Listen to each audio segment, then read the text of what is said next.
So there have been a series of prank calls to C-SPAN that I think are hilarious. And we have 3 videos displaying what these prank calls were. Let's watch the first video and you'll kind of get a sense of what these people are doing. Is our first caller this morning for Judge Greg. Go ahead.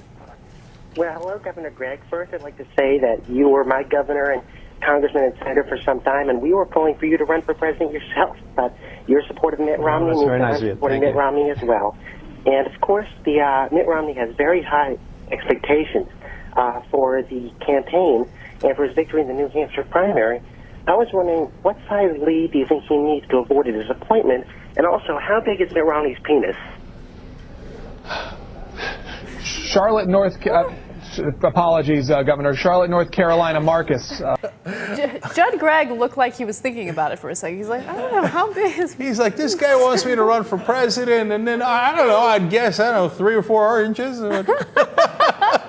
No, this is a great series of pranks. And what I love is a serious look every time. And, of course, the reaction by the anchor, it was like, yeah, North Carolina's next, go!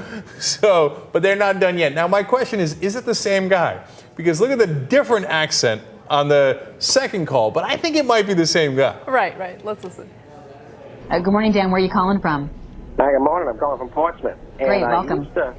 Good morning. I used to be an assistant to the Portsmouth city manager, and part of my job would be to help prepare for the primary, so I know a little bit of what Chairman McDonald's going through, a very little bit. I know you have a big job today, sir. And my question is regards to how turnout will affect the eventual result. For Mr. Chairman, do you believe that Mitt Romney has a big penis? I apologize, Chairman McDonald, for that comment. We're trying to keep the conversation productive here this morning. Wanted to make sure I heard him right. Yeah, your ears did not fail you, unfortunately. I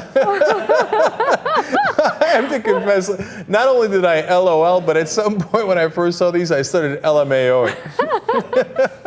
What I love is that these prank callers start off with a pretty serious comment, and then they're like totally normal, and then all of a sudden it's like, yeah, so about Mitt Romney's penis, can we discuss that a little more? No, I love that. I love the build up to it. And he knows his politics. That's the other interesting. So, I was county chairman of Portsmouth, and I parked my car in Harvey Yard, and the next thing you know, I find out Mitt Romney has a giant penis.